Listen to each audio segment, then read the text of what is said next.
3:40 विलाप गीत की पुस्तक 3:40 पढ़ लीजिए।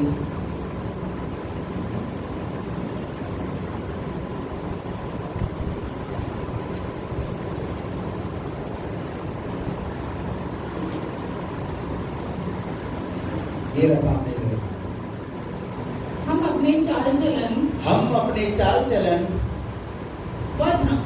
चाल चलन ध्यान से परखें और यहोवा की ओर फिरें। हाँ, यहाँ लिखा है हम अपने चाल चलन को ध्यान से परखें और यहोवा की ओर फिरें। इसी पर बात करेंगे आज हम। Praise the Lord. कितने लोगों ने पहले वचन पढ़ा है? लोगों ने पढ़ा है, कुछ नहीं पढ़ा, लेकिन आज हम इस पर बात करेंगे। परमेश्वर का वचन कहता है कि हम अपने चाल चलन पर ध्यान करें और परमेश्वर की ओर फिरें। ये जरूरी है कि हम अपने आप को जांचें। आज प्रभु हमारी जांच करेगा। जैसे हम देखते हैं ना, बॉडी में, शरीर में कोई बीमारी आती है तो डॉक्टर कई प्रकार की जांच लिखते हैं और उन जांचों से होकर के गुजरना पड़ता है, तब डायग्नोज होता है, पता चलता है कि हाँ ये बीमारी है। तो आत्मिक रूप से भी हमारी जांच होना बहुत जरूरी है। कई प्रकार की जांच बाइबल के अंदर है जो हम परमेश्वर के वचन के माध्यम से हम सीखेंगे। तो यहाँ लिखा है हम अपने चाल चलन को ध्यान से परखें। पर सबसे बड़ी मनुष्य की जो खूबी है वो ये है कि वो अपने चाल चलन को ना देखकर वो दूसरे को चाल चलन को देखता है। वो हमेशा दूसरे को जांचता है। लेकिन बाइबल में तो बार बार यही बात आई है कि हम अपने चाल चलन को देखें, अपने चाल चलन पर ध्यान करें। एक जगह निकाल कर पढ़े, भजन संहिता 139 का 1 पद से, 139 का 1 पढ़े। हे यहोवा, तूने मुझे जांच कर जान लिया है। तूने मुझे जांच कर जान लिया है। कौन बोल रहा है? ये भजन का लेखक दाऊद। दाऊद कहता है तूने मुझे जांच कर जान लिया है। हाँ, तू मेरा उठना बैठना तू मेरा उठना और बैठना तू मेरा जानता है। पता है, परमेश्वर की जो दृष्टि है वो मनुष्य के ऊपर लगी हुई है। परमेश्वर मनुष्य को देख रहा है, मनुष्य को जांच रहा है, मनुष्य को चेक कर रहा है। और दाऊद साफ स्पष्ट शब्दों में ये बात बोल रहा है कि परमेश्वर तू मेरा उठना और तू मेरा बैठना। आप कैसे उठते हैं, आप कैसे बैठते हैं, वो भी परमेश्वर जानता है। और आगे क्या लिखा है? और मेरे विचारों को दूर ही से समझ लेता है। और क्या चीज? हमारे जो विचार हैं, शायद हम मनुष्य हमारे विचार नहीं पढ़ सकता, लेकिन परमेश्वर हमारे विचारों को जानता है। दाऊद कह रहा है कि तू मेरे विचारों को कहां से? दूर ही से पढ़ लेता है। तू जानता है मेरे विचारों में, मेरे अंदर क्या चल रहा है, किस तरीके के विचार चल रहे हैं। मनुष्य परमेश्वर से अपने विचारों को छुपा नहीं सकता। आप शायद मनुष्य से छुपा सकते हैं, लेकिन परमेश्वर से नहीं छुपा सकते। दाऊद यही बात बोल रहा है कि तू मेरे विचारों को दूर ही से जानता है। दाऊद ने जब पाप किया तो दाऊद भजन संहिता 51 में अपने पाप का बयान करता है, अंगीकार करता है कि परमेश्वर तू मुझे जूफा से धोकर शुद्ध कर, पवित्र कर, ताकि मैं तेरी विधियों को सीख सकूं, मैं जान सकूं। क्योंकि इसे पता है मैंने जो पाप किया है परमेश्वर जानता है, और पापों की क्षमा परमेश्वर ही मुझे दे सकता है। तू मेरे विचारों को जानता है, दूरी से उन्हें पढ़ता है, और मेरे चलने और लेटने की तू भली भांति छानबीन करता है। पता है, परमेश्वर हमें देख रहा है और हम किसको देख रहे हैं? हम लोगों को देख रहे हैं। देखो मेरा पड़ोसी, उसका देखो, उसका कैरेक्टर, उसका चरित्र देखो। हम क्या कर रहे हैं? हम दूसरों को जांचते हैं, हम दूसरों को देख रहे हैं, लेकिन परमेश्वर की दृष्टि किस पर लगी है? हमारे उठने, हमारे बैठने, हमारे चलने पर परमेश्वर की नजर लगी है। और इतना ही नहीं, वहां लिखा हुआ है तू मेरे चलने को और लेटने को, जब तुम लेटते हो तब भी परमेश्वर तुम्हें देखता है, और मेरे पूरे चाल चलन का भेद जानता है। और कितना तुम्हारा पूरा चाल चलन परमेश्वर से छिपा हुआ नहीं है। तुम्हारे चाल चलन को परमेश्वर देख रहा है, और तुम किसको देख रहे हो? हम किसको देख रहे हैं? हम दूसरे को देख रहे हैं। देखो क्या कर रहा है, देखो उसका लड़का क्या कर रहा है, उसकी लड़की क्या कर रही है, वो देखो क्या कर रहे हैं। हमारा जीवन इसी में बीतता जा रहा है। कभी भी अपनी तरफ हम अपने आप को नहीं देखते कि मेरे जीवन में क्या चल रहा है, मेरे परिवार में क्या चल रहा है। हमेशा हम दूसरों को जांचते रहते हैं, दूसरों को देखते रहते हैं, लेकिन प्रभु आज चाहता है कि हम अपनी जांच करें, अपने आप को चेक करें, अपने चाल चलन को देखें कि कहाँ हम गलत कर रहे हैं, कहाँ हम ठीक नहीं है। क्या मेरा चाल चलन प्रभु को भा रहा है? क्या मेरा उठना बैठना प्रभु को पसंद आ रहा है? आप किन लोगों के साथ उठते हैं, किन लोगों के साथ बैठते हैं, किन लोगों के साथ आप चल रहे हैं, किन लोगों के साथ आपकी संगति है, ये सब कुछ परमेश्वर देख रहा है। आप जो कुछ कर रहे हैं, परमेश्वर की निगाह आपके ऊपर लगी है। आप परमेश्वर से कुछ भी नहीं छुपा सकते। Praise the Lord। आगे क्या लिखा उसके बाद? हे यहोवा, मेरे मुंह में कोई ऐसी बात नहीं, मेरे मुंह में ऐसी कोई बात नहीं जिसे तू पूरी रीति से जानता ना हो। आपके मुंह से जो बात भी निकलती है ना, उसे भी पूरी रीति से जानता है कि अब ये क्या बोलेगा। मेरे मुंह की हर एक बात को तू जानता है। आप क्या छुपाएंगे परमेश्वर से? क्या छुपा सकते हैं? छुपा सकते हैं? हमेशा अपने जीवन के अंदर इस बात का डर रखिए। आप जो कुछ भी कर रहे हैं, जहां पर भी हैं, आप ये देखिए मुझे परमेश्वर देख रहा है। एक क्लास के अंदर 40 बच्चे, मैडम ने उन 40 बच्चों का टेस्ट लिया और कहा कि मैं आज तुम्हें ये केला दे रही हूँ और ये केला ऐसी जगह खाना जहां से तुम्हें कोई देखे नहीं। बच्चे बड़े खुश, मैडम आज हम पर प्रसन्न है और हमें केला खाने के लिए दिया है। बच्चे खुशी खुशी लेके गए, पर मैडम ने एक शर्त रखी कि केला ऐसी जगह खाना जहां से तुम्हें कोई देखता नहीं है। सारे बच्चे गए और घर जाकर के जो है दूसरे दिन क्लास के अंदर वापस आए। मैडम ने एक एक बच्चे से पूछना शुरू किया और पूछने के बाद मैडम ने पूछा, तुमने केला खाया? किसी ने देखा तो नहीं? बोले हाँ खाया, मैंने पलंग के नीचे घुस के खाया केला, वहां से मुझे किसी ने नहीं देखा। किसी ने कहा मैं छत पे जाकर खाकर आया, किसी ने कहा मैंने कमरा बंद करके खाया, किसी ने कहा मैंने बाथरूम बंद करके खाया। सारे बच्चों ने एक एक करके अपना पूरा बता दिया। लास्ट में एक बच्चा खड़ा होकर के कहने लगा, मैडम ये केला आपका रखो आपके पास, मैंने केला नहीं खाया। और तूने क्यों नहीं खाया बेटा? तुम क्यों नहीं खा पाए केले को? बोले मैडम मैं इस केले को जहाँ लेकर के जाता था वहां से मुझे कोई देखता था। कौन देख रहा था? पापा देख रहे थे, मम्मी देख रही थी, भाई देख रहा था, बहन देख रहे थे। नहीं नहीं नहीं नहीं नहीं नहीं, वो सब कोई नहीं देख रहा था, पर मैं जिस जगह पर जा रहा था मैं ये देख रहा था कि परमेश्वर मुझे वहां से देख रहा है। आपने कहा था कि ऐसी जगह से खाना जहां से तुम्हें कोई, मैं इस केले को लेकर के हर गुप्त जगह में जाने का प्रयास किया, खाने का प्रयास किया, पर नहीं खा पाया। मुझे परमेश्वर का डर सता रहा था, इस वजह से मैं उस केले को नहीं खा पाया। इसलिए मैडम मैं आपका वो शर्त, वो बात मैं पूरी नहीं कर पाया, ये लो मैं माफ कर दी। मैडम ने पूरी क्लास के अंदर उस बच्चे को खड़ा करके उसके लिए ताली बजवाया, कहा सीखो इस बच्चे से, इसके अंदर ईश्वर का भय अभी से है। हालेलुया। हम सब इस बात को जानते हैं कि जहां जिस जगह पर हम जो कुछ करते हैं परमेश्वर की निगाह हमारे ऊपर है, लेकिन उसके बाद भी शैतान हमसे गुप्त रीति से पाप कराता रहता है। हम अपने आप को जांचें, अपने आप को चेक करें कि हम प्रभु में हैं या नहीं। दूसरों की जांच करना बंद करें। आज इस बात को सीख करके जाएं। परमेश्वर का वचन विलाप की 3:40 में कहता है, हम अपने चाल चलन को ध्यान से परखें। हम बाहर तो करते करते कलीसिया में आकर भी हम यही बात करते कई बार। कलीसिया में भी इसको देखते हैं, उसको देखते हैं, ये ऐसा कर रहा है, वो ऐसा कर रहा है। बंद कीजिए, अपने आप को चेक कीजिए। अगर किसी के अंदर कोई कमी नजर आ रही है, आप उसके लिए प्रार्थना कीजिए। Praise the Lord. दाऊद क्या कह रहा है? तू मेरे मुंह से निकली हुई बातों को भी पूरी रीति से जानता है और तूने मुझे आगे पीछे घेर रखा है। कैसे? अरे तुम्हारे आगे पीछे कौन है? क्या कभी चेक किया कौन रहता है हमारे आगे पीछे? दाऊद कह रहा है तू मेरे आगे और पीछे घेर रखा है। मुझे क्या करके रखा है? घेर के रखा हुआ है। हालेलुया। और आगे? और अपना हाथ मुझ पर रखे रहता है। Praise the Lord. प्रभु से कहो, प्रभु तेरा हाथ मेरे लिए काफी है। प्रभु तेरे हाथ की मुझे जरूरत है। प्रभु तेरी जरूरत है। प्रभु मुझे, मैं तेरे बिना कुछ नहीं कर सकता। प्रभु तू मुझे घेर कर रख। प्रभु अंधकार से, अंधकार की शक्तियों से ऐसा बाड़ा तू मेरे चारों तरफ बांध दे प्रभु, ताकि शैतान को घुसने का अवसर ना मिले। शैतान हमारी निजी जिंदगी में आकर के दखलंदाजी करता है और हमें प्रभु से अलग करने का प्रयास करता है। दाऊद कहता है तू मुझे घेर ले प्रभु चारों से। Praise the Lord।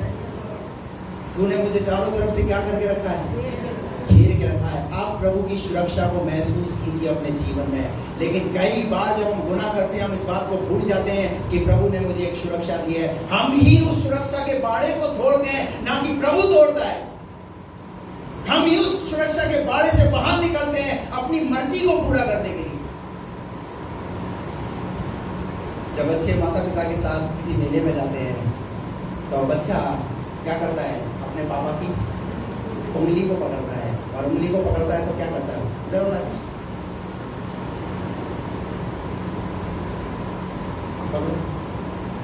क्या कर रहा है? बच्चे ने क्या करा है? उंगली पकड़ी है, और पापा की उंगली को पकड़ा। बच्चे को पसंद आया कोई बैलून या कोई खिलौना, तो क्या करेगा बच्चा? क्या करेगा? छोड़कर उस तरफ भागेगा। पर अगर पिताजी ने बच्चे का हाथ पकड़ा है तो जाओ बैलून की तरफ। ताकत है भाई से मैं ही है। पर अगर इससे किसी आकर्षण, कोई और आकर्षण इसे अपनी तरफ खींचेगा तो क्या खींच सकता है? नहीं। क्यों? पता है फर्क कितना है? फर्क हाथ पकड़ने का है। हेलो, पापा ने हाथ कैसे पकड़ा है? यहां से पकड़ा है, ताकि अगर ये जाना भी चाहे तो नहीं जा सकता। पर अगर बेटा अगर पकड़ता है, आज विश्वासियों का हाल कैसा है? देखिए ऐसा हुआ क्योंकि पापा की उंगली पकड़ी है, और जब पापा की उंगली पकड़ी है तो जब मर्जी कोई भी भाने लगे कोई चीज तो क्या करेंगे? उसको छोड़ छोड़कर। यही हो रहा है। अपने डैडी को बोलिए, अपने पापा को बोलिए, पिता को बोलिए, पिताजी आप मेरा हाथ पकड़ लो। हालेलुया। बाइबल में लिखा, मैं तेरा धर्म में दाहिना हाथ पकड़ मैं तुझे क्या करूंगा? संभाल कर रखूंगा। वो तो आपका हाथ पकड़ कर चलना चाहता है, पर आपने क्या बोला है? हाथ मत पकड़ो, हमें आपकी उंगली पकड़ लो। तूने मुझे क्या बोला? आगे पीछे घेर कर रखा हुआ है। प्रभु की सुरक्षा देखिए, प्रभु कैसी अपनी सुरक्षा प्रदान करता है। एक बार एलिशा का जो टहलुआ था, तो उसको एक भारी सेना नजर आई और उसने कहा कि हमें दुश्मनों ने घेर दिया है। पर एलिशा ने क्या बोला पता है? तुझे दुश्मन नजर आ रहे हैं, परंतु मुझे क्या नजर आ रहा है पता है? मुझे चारों तरफ से परमेश्वर के दूत, घोड़े और रथ नजर आ रहे हैं जो हमें एक सुरक्षा दिए हुए हैं। Praise the Lord. अरे अपनी आंखों को उठा करके देखो। हालेलुया। कई बार हम अपने जीवन में परिस्थिति को देखते रहते हैं, पर उस परिस्थिति के ऊपर उस परिस्थिति से परमेश्वर कैसे हमें विजय दिलाता है वो नहीं देखते। Praise the Lord. उस परिस्थिति के ऊपर हमारा परमेश्वर बड़ा है, विजय देने वाला परमेश्वर है। शायद लाल समुद्र सामने है, पर प्रभु आपको उस लाल समुद्र में आपको रास्ता दिखाएगा। आपको अपनी आंखों से देखना पड़ेगा। हालेलुया। आपके लिए परमेश्वर फेवर दिलाएगा, आपके लिए परमेश्वर मार्ग तैयार करेगा। यह है परमेश्वर का काम। यहाँ लिखा है मुझे आगे पीछे घेर रखा है और अपना हाथ मुझ पर रखे रहता है, और यह ज्ञान मेरे लिए बहुत कठिन है। ये ज्ञान मेरे लिए, कई बार ये ज्ञान हमें समझ में नहीं आता। दाऊद कह रहा है ये ज्ञान मेरे लिए, अरे तू ऐसा कर सकता है प्रभु? हाँ, क्यों नहीं कर सकता? अरे उसने अपनी संतान हमें बनाया, उसने अपने बेटे और बेटी हमें बनाया है, क्यों नहीं वो हमें सुरक्षा देगा? Praise the Lord. हालेलुया। आगे बढ़िए। यह गंभीर और मेरी समझ से बाहर है, और मैं तेरी आत्मा से भागकर किधर जाऊं? मैं तेरी आत्मा से भागकर, और हम भागते रहते हैं, हम चीजों के पीछे भाग रहे हैं, आकर्षण में भाग रहे हैं। मैं तेरी आत्मा से भागकर किधर जाऊं? या तेरे सामने से किधर भागूं? और यदि मैं आकाश पर चढ़ूं तो तू वहां है, और यदि मैं अपना बिछौना अधोलोक में बिछाऊं तो वहां भी तू है।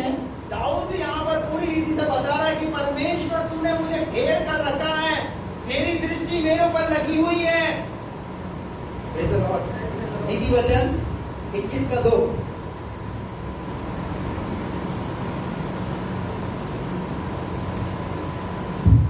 मनुष्य का सारा चाल चलन मनुष्य का सारा चाल चलन अपनी दृष्टि में तो ठीक होता है। कैसा? बोलिए ना, किसकी दृष्टि में? अपनी दृष्टि में हमारा चाल चलन कैसा होता है? हमारा बच्चा चाहे कितनी गलती करे, हमारा बच्चा बिल्कुल कोई गलती नहीं करता। और दूसरे के अंदर कितनी गलतियां नजर आएंगी? मनुष्य का सारा चाल चलन क्या लिखा है? अपनी दृष्टि में तो ठीक होता कैसा? है। कैसा? मैं ठीक हूँ, गलत है तो ये। और आगे क्या लिखा? परंतु ये ध्यान रखो, हाँ, यहोवा मन को जांचता है। किसको? आपको शायद अपने दृष्टिकोण से ठीक लग रहा है आपको, पर परमेश्वर तो जांच रहा है ना। आप शायद जांच नहीं कर पा रहे जिस तरीके से आपको जांच करनी है। आप शायद अपनी जांच में पक्षपात कर सकते हैं, लेकिन परमेश्वर पक्षपात नहीं करता। हेलो, बाइबल में राजा और जितने नबी, जितने भविष्यवक्ता, जितने प्रभु के दास और दासी हुई ना, सबके विषय में बाइबल में लिखा हुआ है। जिसने जैसा किया उसके विषय में वैसा लिख दिया। कोई नहीं बचा परमेश्वर के एंगल से। परमेश्वर का दृष्टिकोण इतना परफेक्ट और इतना मजबूत है, आप भी नहीं बच सकते। बाइबल में सैकड़ों उदाहरण है। मनुष्य का सारा चाल चलन अपनी दृष्टि में कैसा रहता है? ठीक होता है, परंतु परमेश्वर मन को जांचता है। परंतु परमेश्वर मन को जांचता है। हालेलुया। एक और आयत निकाल कर पढ़िए, पहला कुरिन्थियों 11:31। First Corinthian 11:31। यदि हम अपने आप को जांचते, यदि हम अपने आप को जांचते तो दंड न पाते। तो क्या नहीं पाते? तो क्या करना है आज? क्या करना है आज?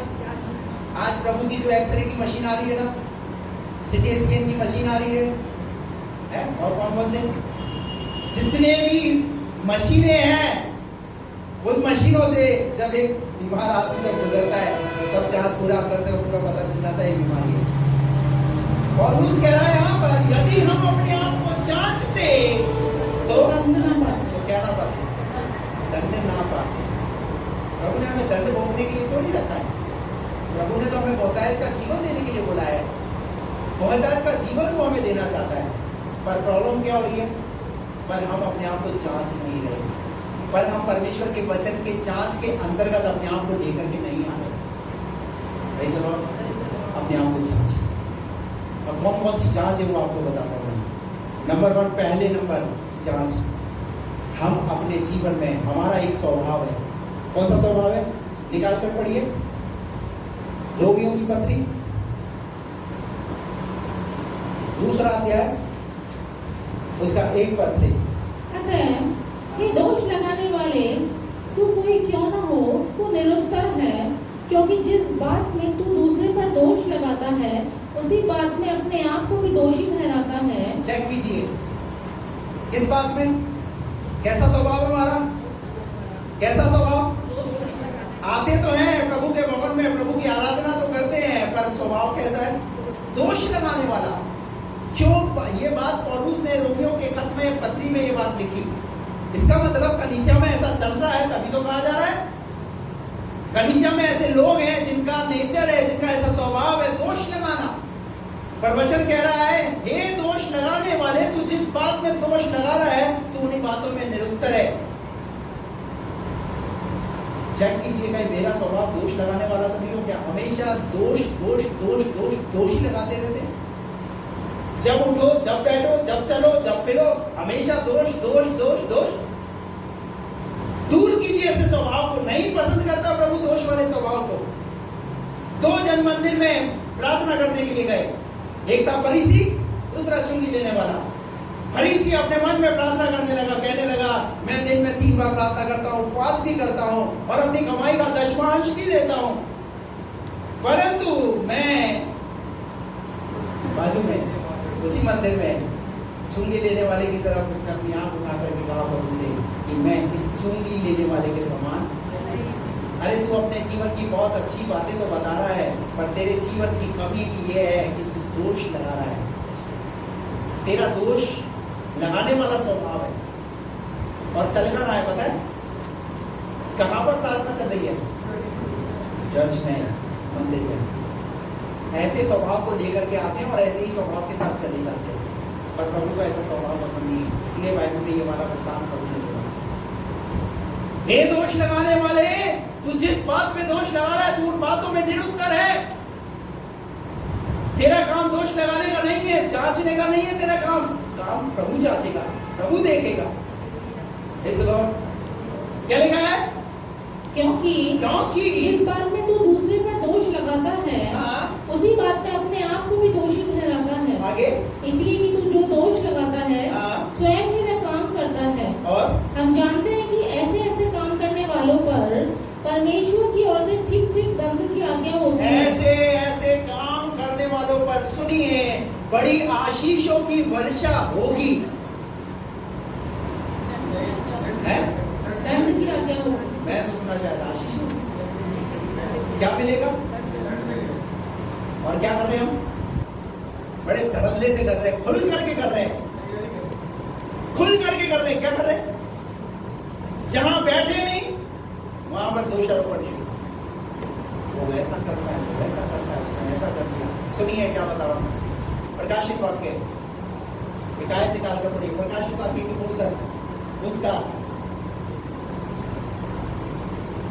12वां अध्याय और 9 पद और 10 पद पढ़ेंगे। तब वो बड़ा अजगर अर्थात वही पुराना सांप जो इब्लिस और शैतान कहलाता है। क्या कहलाता है?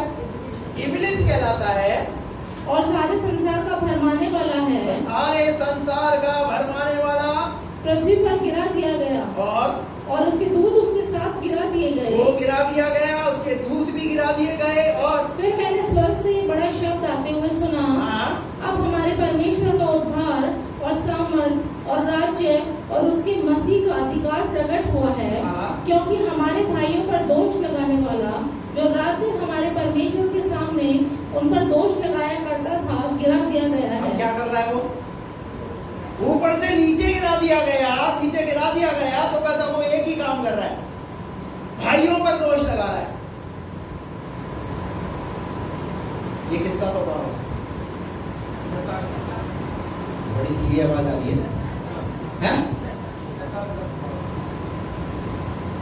भाइयों पर दोष लगा रहा है। बाइबल में लिखा है दोष लगाने वाले, दोष लगाने का जो स्वभाव है वो शैतान का स्वभाव है।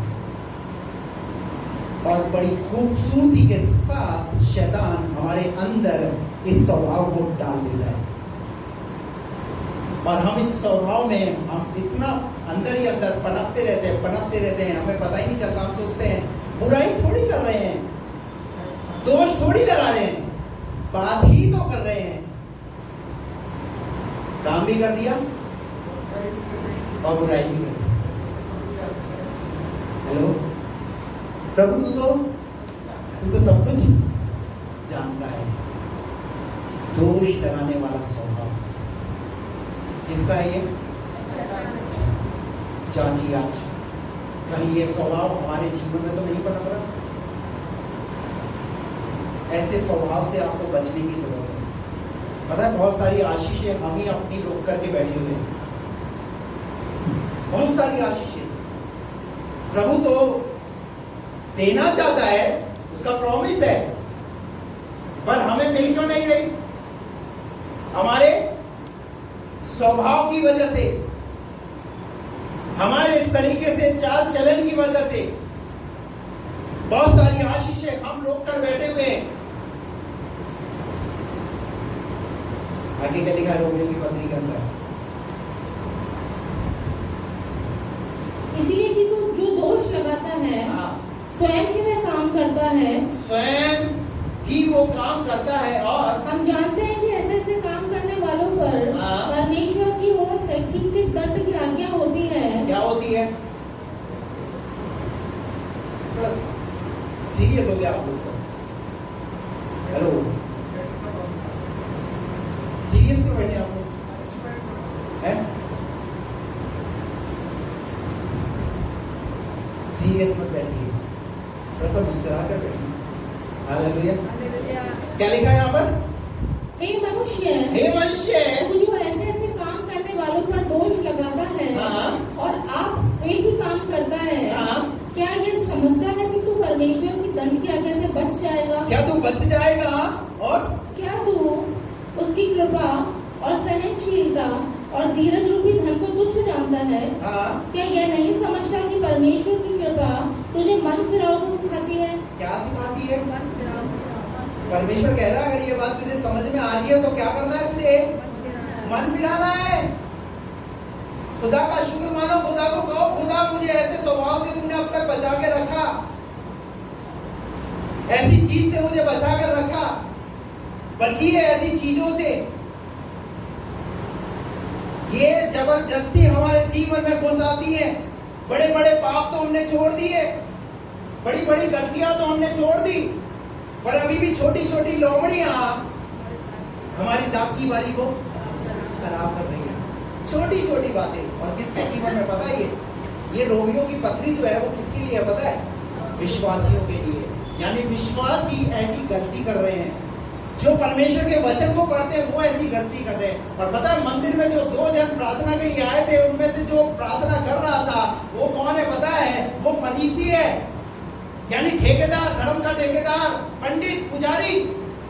वो ऐसा काम कर रहा है। तब परमेश्वर ने उसे बोला कि तू बड़ा नहीं किया जाएगा, पर बड़ा कौन किया जाएगा? वो चुंगी लेने वाला। और चुंगी लेने वाले की प्रार्थना सुनी? चुंगी लेने वाले ने क्या प्रार्थना किया? उसने उस फरीसी को जवाब नहीं दिया, उसने एक ही शब्द में ये प्रार्थना करा, प्रभु मैं पापी मनुष्य हूँ, मुझ पर दया कर। प्रभु आपसे ऐसी प्रार्थना सुनना चाहता है।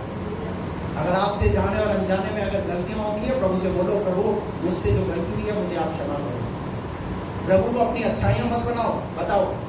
हम अपने जीवन से हम प्रभु को अच्छाइयां बताना अच्छा समझते हैं कि मैंने ऐसा किया, मैंने वैसा किया। नहीं, प्रभु को आपकी अच्छाई नहीं, प्रभु को आपकी कमियां चाहिए। हालेलुया। प्रभु आया किसके लिए? धर्मियों के लिए, पापियों के लिए। अगर हमारे जीवन से पाप हुआ है, प्रभु को बोलना है, प्रभु ये गलती मुझसे क्षमा करो। बहुत सारी जो आशीष रुकी हुई हैं, उनको अपने जीवन में आप देखना चाहते हैं, ऐसे स्वभाव से बचिए। Praise the Lord. सुसमाचार उसका 7 अध्याय के अंदर भी पहले वचन में यहाँ पर भी यीशु मसीह ने पहाड़ी उपदेश पर जब अपने शिष्यों के साथ बात किया तो यही बात यीशु मसीह ने भी बोली। क्या बोली? 7 का 1 पढ़िए। दोष मत लगाओ, दोष मत लगाओ, तुम पर भी दोष न लगाया जाए। तुम पर भी।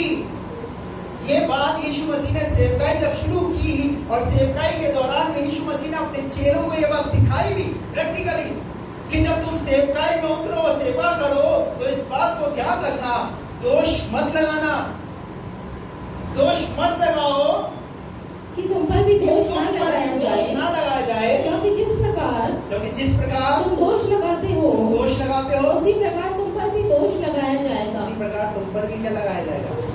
दोष लगाया जाएगा। हालेलुया। और आगे, और जिस नाप से तुम नापते हो, उसी नाप से तुम्हारे लिए भी नापा जाएगा। जिस नाप से तुम नाप रहे हो, उसी नाप से तुम्हारे लिए भी नापा जाएगा। तो आप बच नहीं सकते। आप जैसा करोगे वैसा आपको पाना पड़ेगा। इसलिए इस बात का ध्यान रखें। दूसरी बात, हमें अपनी जांच में किस बात की जांच करनी है? निकालिए नीति वचन 6 का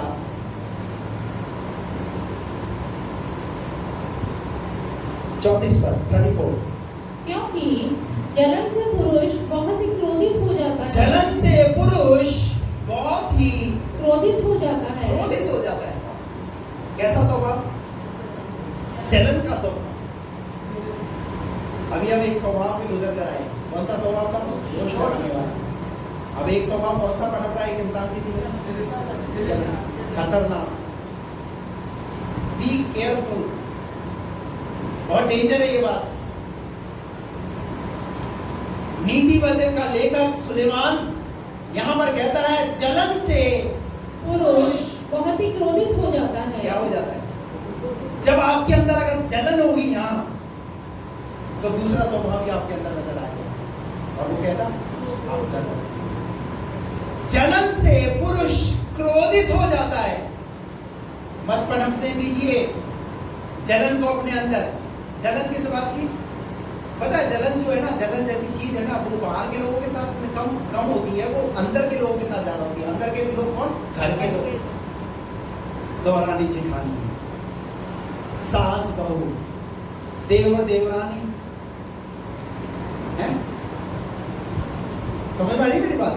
किसके प्रति? अपने वाले आ जाए तो खुशियों का अंबार, और जब ससुराल से आ जाए तो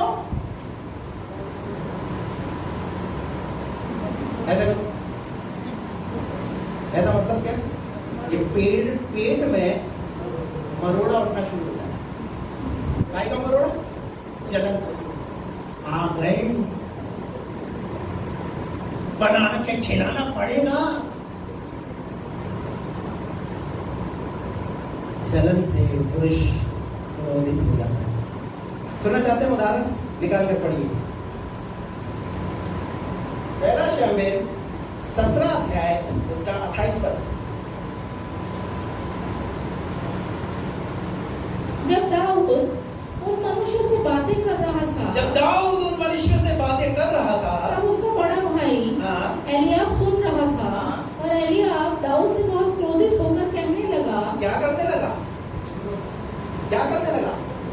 क्रोध। पता है ये क्रोध क्यों है? आपने अगर बाइबल पढ़ी आपको पता है क्रोध क्यों है इसको? एलियाब को, दाऊद का बड़ा भाई है। दाऊद का अभिषेक हो चुका था, जबकि ये 6 भाई वहां घर में खड़े हुए थे। इनमें से परमेश्वर ने सबको रिजेक्ट कर दिया। इनमें से कोई राजा बनने योग्य नहीं है। दाऊद को जंगल से बुला करके उसका परमेश्वर ने अभिषेक करवाया शमूएल से।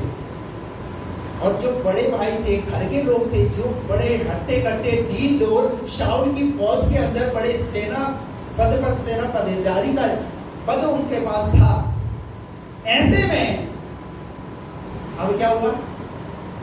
ये एलियाब बड़ा भाई दाऊद जब आया वहां पर, और पता है दाऊद को इसके पापा ने बोला जाओ अपने भाइयों के लिए खाना वाना लेकर के जाओ, सेना में है वहां पर जाओ। तो दाऊद ने वहां पर जब देखा क्या चल रहा है वहां पर, सारे इजरायली पलिश्ती के मारे, गोलियत के डर के मारे थर-थर कांप रहे। दाऊद वहां पर बातचीत कर रहा है, अरे भाई क्या हो गया, ऐसा क्या चल रहा है, ऐसा डरे क्यों हो तुम लोग सब? दाऊद ने जब वहां पर बातचीत किया तो एलियाब को गुस्सा आया। एलियाब को बोला, अरे तू यहाँ क्यों आया है? क्या लिखा है पढ़ो उसके बाद? तू यहाँ क्यों आया है? जंगल में थोड़ी सी भेड़ बकरियों को तू किसके पास छोड़ आया है? इसकी चिंता कर रहा है। जंगल में जो भेड़ बकरी हैं उनको किसके पास छोड़ करके आया है तू? अरे जंगल में क्यों छोड़ कर आया भाई? जंगल में शेर खा जाएगा, कोई जानवर खा जाएगा। पर एक बात बता दूं मैं आपको, दाऊद जो है परमेश्वर के मन के अनुकूल व्यक्ति, वो कोई भी काम जो है ना इतनी जल्दबाजी में नहीं करता। वो विश्वास योग्य था, ईमानदार था, और ऐसे नहीं छोड़ के आया, वो किसी को सौंप करके आया था। हालेलुया। उसने जिम्मेवारी दी किसी को, ठीक का क्या रखना है तुझे? पर भाई क्या सोच रहा है? ये ऐसे ही आ गया, ये ऐसे ही है, बेकार ही है, इसको कोई समझ में नहीं आती, इसको कोई बात। अपने भाई के प्रति उसके अंदर कैसा स्वभाव नजर आ रहा है? वहां आकर के वो हालचाल पूछ रहा है, वहां आकर के वो बात कर रहा है। कई बार जब किसी बीमार से पूछते हैं ना, तो बीमार को भी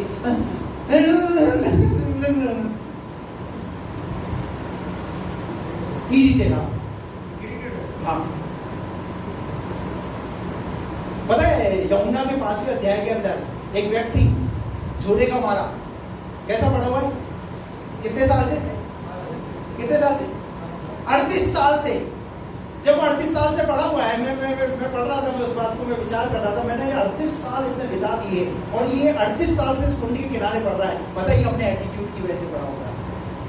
इसका हाल इसकी वजह से इसलिए ऐसा हो गया होगा क्योंकि घर में इसका स्वभाव दुखी हो गए होंगे लोग, घर के लोग परेशान हो गए होंगे। इसने सोचा होगा इसको ले जाकर पटको कुंड के किनारे, तभी तो वो एक स्टेटमेंट देता अपना।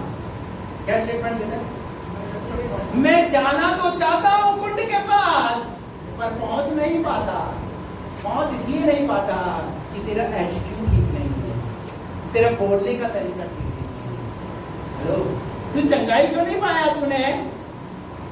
हेलो, क्यों नहीं चंगाई पाई तूने? क्योंकि कहीं ना कहीं तेरा स्वभाव पसंद नहीं आया प्रभु को। एक दिन प्रभु ने वहां पर आकर के बेकार में जगह रोक करके बैठा हुआ है, कब्जा करके बैठा हुआ है, जगह को खाली नहीं कर रहा। मौके आए इसके पास, अवसर आए इसके पास, पर इस जगह को ये खाली। प्रभु ने बोला उससे, बोल मैं तेरे लिए, बोल मैं तेरे लिए। और फिर क्या हुआ? उठ, खाट उठा, चल फिर निकल यहाँ से। खाली पीली जगह घेर के बैठा हुआ है। हालेलुया। 38 साल बिता दिए। उसके पीछे कुछ कारण रहे होंगे, उसके कुछ ऐसी बातें रही होंगी जिसकी वजह से, वो सब कुछ बाइबल में लिखा हुआ नहीं है, लेकिन हम इस बात से अंदाजा लगाएं कि कहीं ना कहीं इंसान का स्वभाव उसके जीवन में उसकी आशीषों को रोकता है, उसकी चंगाई को रोकता है, उसके छुटकारे को रोकता है। आज ये बात आप सीख कर जाए। दाऊद का भाई यहिया दाऊद से क्या कहने लगा? क्रोधित होकर के वो कहने लगा, क्या बोला? और जंगल में उन थोड़ी सी भेड़ बकरियों को तू किसके पास छोड़ आया है? तेरा अभिमान और तेरे मन की बुराई मुझे मालूम है, तू तो लड़ाई देखने के लिए यहाँ आया है। तेरा अभिमान और तेरे मन की बुराई मुझे मुझे अब आप बताइए, आपको यहाँ पर ऐसा पढ़ने में कुछ ऐसा लगा दाऊद के जीवन से कि उसके अंदर अभिमान नजर आ रहा है? उसने हालचाल ही तो पूछा, उसने जानकारी ही तो ली, पर भाई का एटीट्यूड देखिए, बड़ेपन का एटीट्यूड देखिए, जलन से भरा हुआ है। जलन किस बात की है? अभिषेक इसे क्यों कर दिया?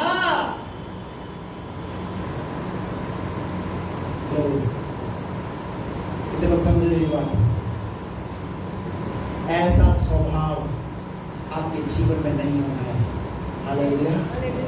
लिखा है उसके बाद, तेरे मन की बुराई मुझे मालूम है, तू तो लड़ाई देखने के लिए यहाँ आया है। और कुछ नहीं मिला, और कुछ नहीं मिला। इल्जाम तो लगाना ही है, नीचा तो दिखाना ही है, किसी ना किसी रीति से नीचा दिखाओ इसे, ताकि ये ऐसा एहसास हो कि तू राजा बनने योग्य नहीं है।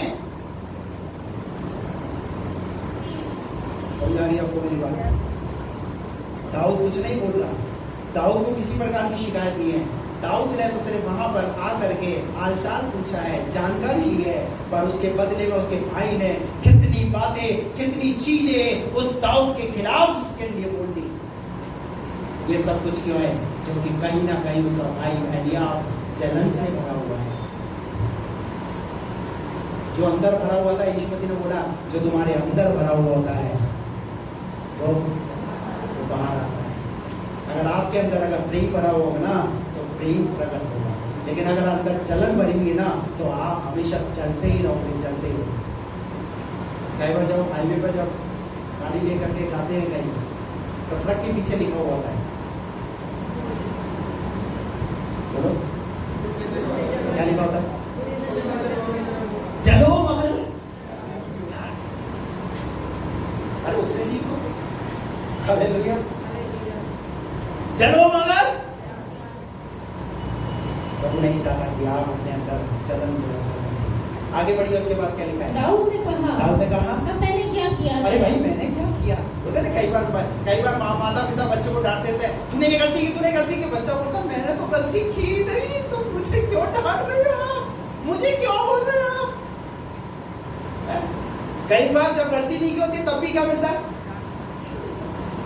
अभी हमारे बेटे को जो है कि 3 दिन पहले वो एक बच्चे ने गलती करी, और जो है वो टीचर आया, और टीचर उस बच्चे ने जो है मेरे बेटे का नाम ले लिया, इसने गलती करी। तो टीचर ने उसको चाटा लगा दिया, घर पे आकर रोक करके कहने लगा, मारो मम्मी मुझे मारो। टीचर ने, मेरी तो कोई गलती, मैंने कहा कोई बात नहीं, तेरी गलती नहीं थी, कोई बात, खाली तूने मार। पीटीएम में जाकर के समझा देंगे मैडम को, भाई इसकी गलती नहीं थी, गलती जिसने की उसको पीटो। कई बार हमारी गलती हो। दाऊद क्या बोल रहा है? अरे मेरी गलती थोड़ी है, मैंने क्या किया? और वह तो मेरी बात थी, वो तो मेरी बात थी, मैंने पूछा ही तो था। भैया आज के समय में तो पूछना भी, हेलो हाँ मैं बीमार हूँ, कैसे दिख नहीं रहा क्या? बीमार हूँ, पड़ा हूँ बिस्तर पे, देखो।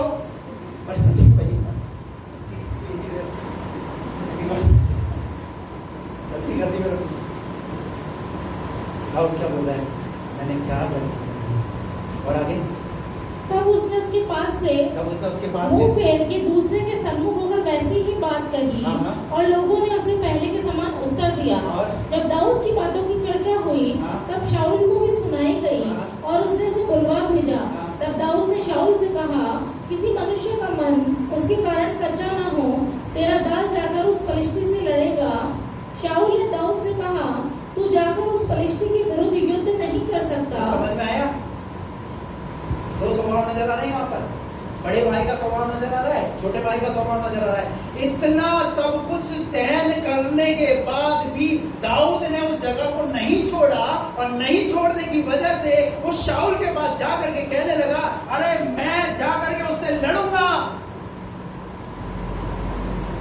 सीखिए दाऊद के जीवन से, उसका चरित्र क्या चीज दर्शा रहा है। वो ये आदमी खड़ा हुआ है, बोले अभी हमें आपस में लड़ने की जरूरत नहीं है, हमें लड़ना है तो उससे लड़ना है, गोलियत जैसी शख्सियत से, उस ताकत से जो हमारे लोगों को लड़का रही है, जो हमारे लोगों को भिड़ा रही है। आज घरों में क्या हाल है पता है? हम शैतान से ना लड़के हम आपस में एक दूसरे से लड़ रहे हैं। शैतान ने घर के माहौल को ऐसा कारगिल का मैदान बना दिया है। हम आपस में लड़ रहे हैं, किस बात पे? छोटी छोटी बातों पर। और लड़ना किससे है? जबकि दाऊद ने उन सब बातों को पीछे की तरफ रखा। दाऊद से सीखिए, छोड़िए उन बातों को पीछे की तरफ। अगर उसने गलती की है, नहीं की है, छोड़िए, सीखिए दाऊद से। वो कह रहा है, उसने शाऊल के पास जाकर के कहा कि मैं क्या करूंगा, मैं उससे लड़ूंगा जाकर। शाऊल भी सोच रहा है यार, उसका कद वद देख करके बोले ये कैसे लड़ेगा। लेकिन पता है दाऊद को जो अभिषेक हुआ, तो दाऊद अपने अंदर आत्मा में ये महसूस कर रहा है कि प्रभु ने मुझे अभिषेक किया है, मैं अपने आप से नहीं लड़ूंगा, पर मेरा परमेश्वर उस गोलियत से लड़ेगा। और आप सब जानते हैं दाऊद ने अकेले कोई वस्त्र शाऊल का नहीं पहना, कोई हथियार उसने नहीं लिया। उसकी जो गोफन थी, पत्थर थे, उन्हीं को लेकर के गोलियत से लड़ने के लिए वो खड़ा हो गया। और एक पत्थर से गोलियत को, कितने पत्थर? 5 पत्थर उठाए जरूर थे, क्योंकि उसे पता था गोलियत के 5 भाई और हैं। हेलो, ऐसी तैयारी रखो, शैतान की शक्तियों को पस्त कर दो। हालेलुया। और एक पत्थर से दाऊद ने गोलियत को मार दिया। हालेलुया। और उसके बाद पता है फिर क्या हुआ? दाऊद ने विजय दिला दी। अब एक गीत गाया गया, सुनिए। सुनना चाहते हो गीत? कौन सा गीत है वो? पढ़िए। पहला शमूएल 18 अध्याय उसका 6 पद। जब दाऊद उस पलिश्ती को मारकर लौट रहा था, जब दाऊद उस पलिश्ती को मारकर लौट रहा था, और वे सब लोग भी आ रहे थे। और सब लोग आ रहे, और विजय मिल गई भाई। क्या मिल गई? विजय मिल गई, जीत मिल गई। और तब सब इस्राएली हाँ, नगरों से स्त्रियां डफ और तिकोने बाजी लिए सारे हुए इस्राएली निकलकर डपली ताली सब बजाकर क्या करने लगे? आनंद के साथ गाती और नाचते हुए और शाऊल राजा के स्वागत में निकली। किसके स्वागत में? क्योंकि राजा कौन था अभी तक? शाऊल था। पूरी रीति से दाऊद बना नहीं था। शाऊल राजा के स्वागत में निकली। अच्छा काम किया था, कोई गलत काम नहीं किया। पर आगे बढ़िए, क्या हुआ? और वे स्त्रियां नाचती हुई, और वे स्त्रियां नाचती हुई, एक दूसरे के साथ ये गाती हुई, हाँ, शाऊल ने तो हजारों को, परंतु दाऊद ने लाखों को मारा है। हजारों को, और दाऊद ने लाखों को मारा। और आगे? तब शाऊल अति क्रोधित हुआ। अरे भाई, क्या हो गया? शाऊल के अंदर क्या आ गई? ओ जलन, मेरे लिए कम क्यों गाया? मैं राजा हूं, मेरे लिए 1000 गाया, उसके लिए लाखों गाया। पता है गोलियत लाखों के बराबर ही था, क्योंकि सारे इजरायली, पूरी इजरायली कौम उस गोलियत से डरी हुई थी। हिम्मत नहीं हो रही थी उसका सामना करने के लिए। लेकिन उस नाटे दाऊद ने, छोटे दाऊद ने हिम्मत करके गोलियत से उसका सामना किया। हेलो, और सुनिए ना, दाऊद भी तो इजरायली है ना। अगर गीत गा दिया दाऊद के लिए लाखों ज्यादा, तो इसमें प्रॉब्लम क्या होगी? आप बताइए। बहनों, क्या प्रॉब्लम होगी?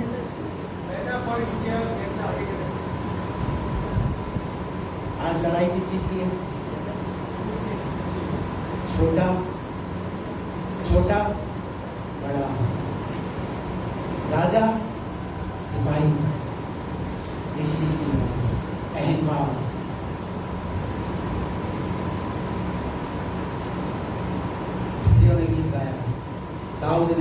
शाऊल ने तो हजारों को मारा और दाऊद ने लाखों को मारा। और ये बात जैसे ही शाऊल के कानों में पहुंची, वो गीत शाऊल के कानों में पहुंचा, और वहां लिखा हुआ है, क्या लिखा है? शाऊल अति क्रोधित हुआ। कैसा? अति क्रोधित हुआ, जलन से भर गया। और आगे, और यह बात उसको बुरी लगी। और ये बात उसको बहुत ही कैसी लगी? बुरी लगी। और वह कहने लगा, और वो कहने लगा, उन्होंने दाऊद के लिए तो लाखों और मेरे लिए हजारों ही ठहराया, इसलिए अब राज्य को छोड़ उसको अब क्या मिलना बाकी है। टॉपिक, शाऊल राजा को एक टॉपिक मिल गया, जलन से भर गया उस बात से। और पता है सुनना ध्यान से, इस बात को पकड़कर कब तक? मृत्यु तक, जीवन भर, जब तक जिंदा था ना तब तक इस बात को पकड़ के रखा हुआ था। मैं क्या आपको सिखाना चाहूंगा ना, आपके जीवन में, आपके पति पत्नी के जीवन में अगर कुछ बातें जो हुई है ना, उसको वहीं खत्म करो, जीवन भर पकड़कर मत रखो। अपना ही भविष्य और अपना ही कैरियर, अपने परिवार को खतरे में डाल दो। क्या हुआ था पता है आपको? पता है शाऊल के साथ क्या हुआ? लिखा है, जो परमेश्वर की आत्मा शाऊल पर बल से उतरती थी, अब वो परमेश्वर की आत्मा एक जलन के कारण परमेश्वर की आत्मा शाऊल पर से उठ गई। और जीवन भर दाऊद की वो ताक में रहता था कि कब में से मारूं, कब में से खत्म करूं। बस यही एक टॉपिक था उसके पास।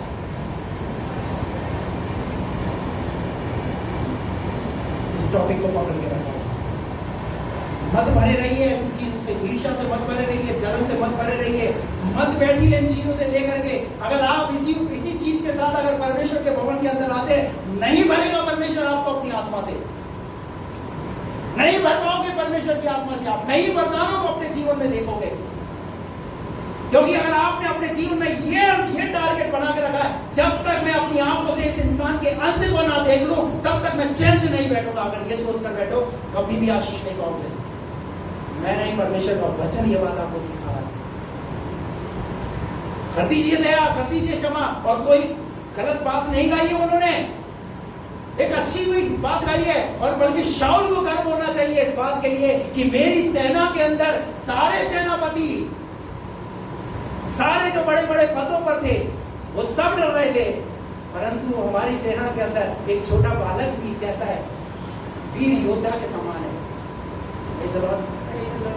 मुझे बड़ी खुशी होती है जब यहाँ बच्चे आकर के जो है ना परमेश्वर के वचन को जब यहाँ पर बोलते हैं। पता है, एक एक वचन की जब वो घोषणा करते हैं और शैतान को चैलेंज करते हैं, वो शैतान को ये बात बताते हैं कि हम शैतान तेरी हर एक चीज पर हम विजय पाएंगे, तू हमें गिरा नहीं सकता।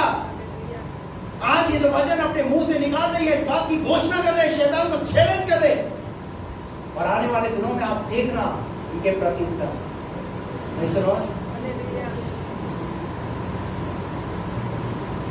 मत भरिए ऐसे स्वभाव से।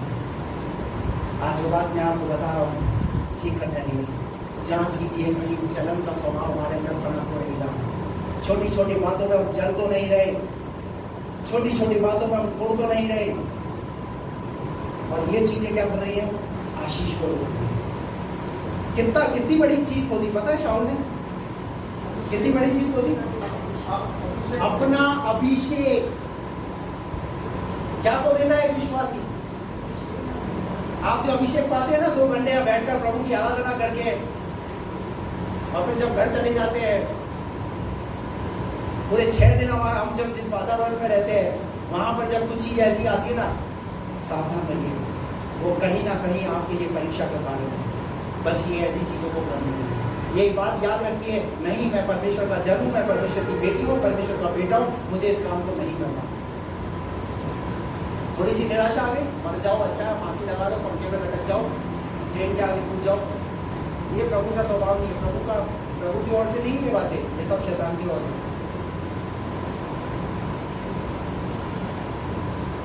जलन का स्वभाव दूर कीजिए। एक और बात बताऊंगा, उसके बाद अगली बार मैं आपके सामने रखूंगा, क्योंकि कुछ और पॉइंट है इसमें। एक और बात, एक ऐसी चीज और हमारे जीवन में जो निकल कर पड़ी है। 1 पतरस 4:11।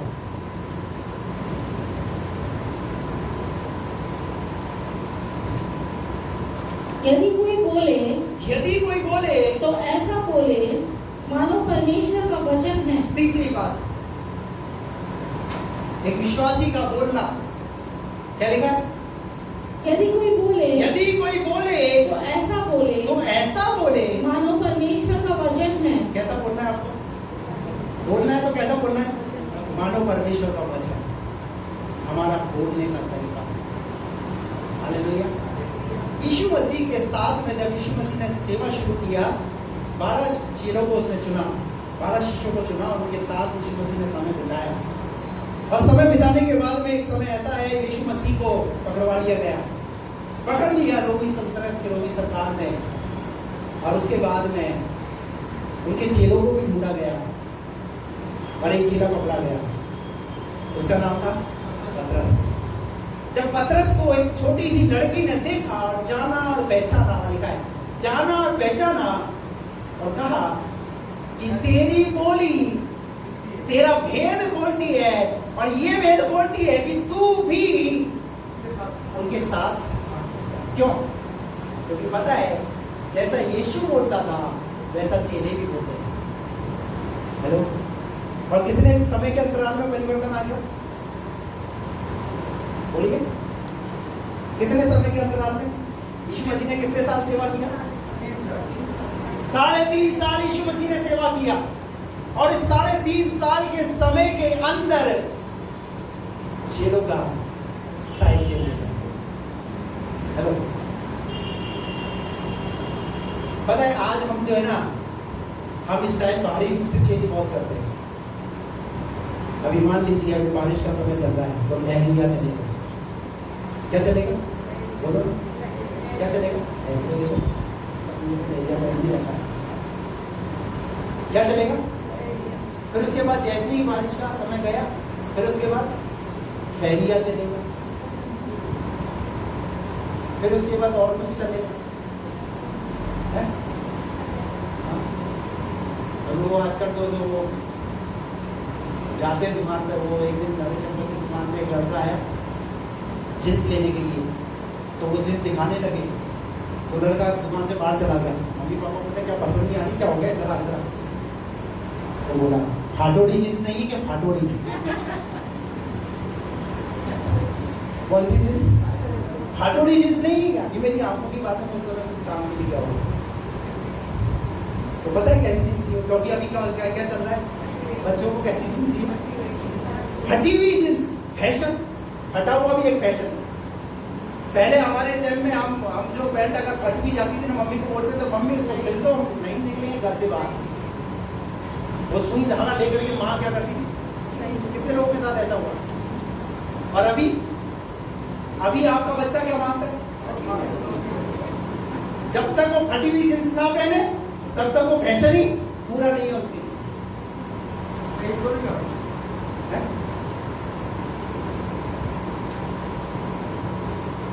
हम बाहर से बदलते रहते हैं।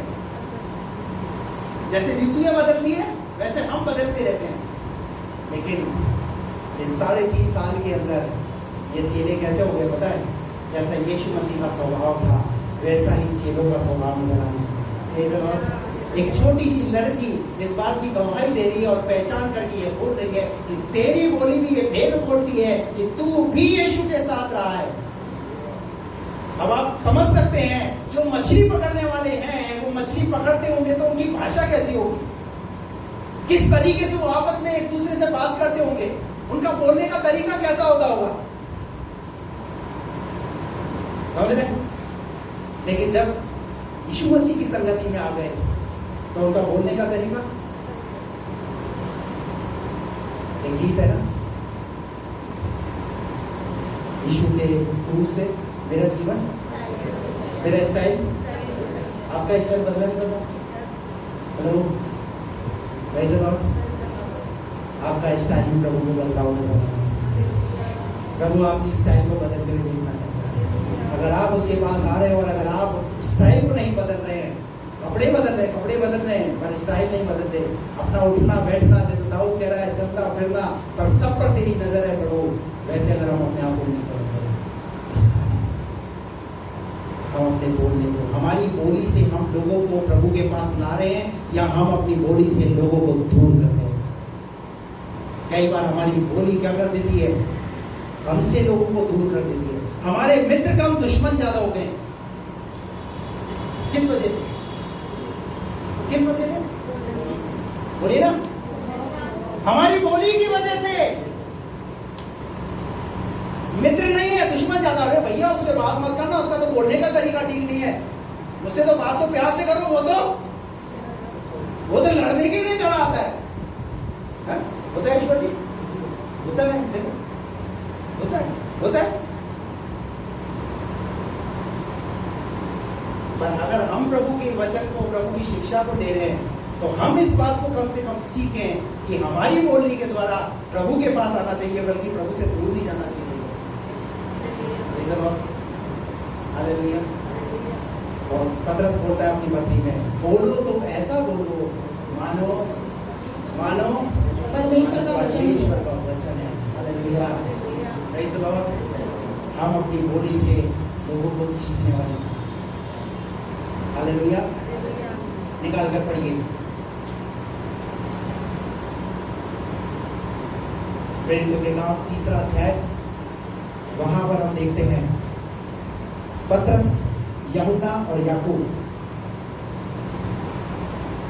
पतरस और यूहन्ना तीसरी पहर प्रार्थना के समय मंदिर में जा रहे थे और लोग एक जन्म के लंगड़े को ला रहे थे, जिसको वे प्रतिदिन मंदिर के उस द्वार पर, जो सुंदर कहलाता है, बैठा देते थे कि वह मंदिर में जाने वालों से भीख मांगे। अब सुनिए, यहाँ पर आपको पता है सब कहानी। पतरस, यूहन्ना, याकूब मंदिर में जा रहे हैं। बाहर कौन बैठा है? एक लंगड़ा बैठा हुआ है, भीख मांग रहा है। और जब वो भीख मांग रहा है इस अपेक्षा से, तो पतरस और यूहन्ना, याकूब ने बोला, तुझे दिखता नहीं क्या? मंदिर में जा रहे हैं, भीख मांग रहा है, कोई काम नहीं कर सकता क्या? यही काम है कि तेरा? क्या रोज का ही धंधा बना के रखा हुआ तूने? लो, मंदिर में घुसने से पहले क्या ऐसे शब्द यूज किए हैं? पर क्या बोला? पर उन्होंने बोला, हमारे पास सोना नहीं है, हमारे पास चांदी नहीं है, पर हमारे पास एक नाम है, वो है यीशु का नाम, और हम भी तुझे वो नाम देते हैं, उठ चल और ले। उनके बोलने से क्या मिल गया पता है? एक लंगड़े इंसान को जीवन मिल गया, उसने चलने का अनुभव प्राप्त कर लिया। और कौन लोग थे ये मंदिर में आने वाले लोग थे, मंदिर में आकर प्रार्थना करने वाले लोग थे। आज मंदिर में लोग आ रहे हैं, प्रार्थना कर रहे हैं, पर बोलने का तरीका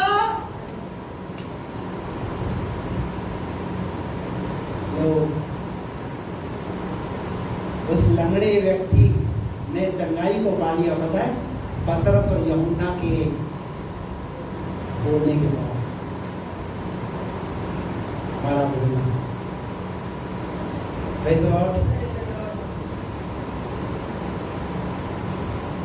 एक और जगह से हम देखेंगे, लूका रचित सुसमाचार 9वां अध्याय और उसका 51 पद। जब उसके ऊपर उठाए जाने के दिन पूरे होने पर थे, तो उसने यरूशलेम जाने का विचार दृढ़ किया। उसने अपने आगे दूत भेजे, वे सामरियों के गांव में गए कि उसके लिए जगह तैयार करें, परंतु लोगों ने उसे उतरने न दिया, क्योंकि वह यरूशलेम जा रहा था। यह देखकर उसके चेले याकूब और यूहन्ना ने कहा, हे प्रभु, क्या तू चाहता है कि हम आज्ञा दें कि आकाश से आग गिरकर मैं भस्म कर दें? परंतु उसने फिर भी उन्हें डांटा और कहा, तुम नहीं जानते कि तुम कैसी आत्मा के हो, क्योंकि मनुष्य का पुत्र लोगों के प्राणों का नाश करने नहीं वरन बचाने के लिए आया है। क्या हुआ यहाँ पर? यीशु मसीह को सामरी गांव से होकर के जाना था। बंद कर दीजिए आप अपनी बाइबल।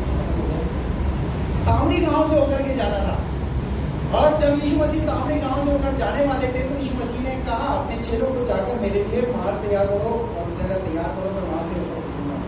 तो जब वहां चेले गए तो वहां पर रिस्पॉन्स ठीक नहीं मिला। क्या रिस्पॉन्स मिला? हम तुम्हारे यीशु को इस मार्ग से होकर जाने नहीं देंगे।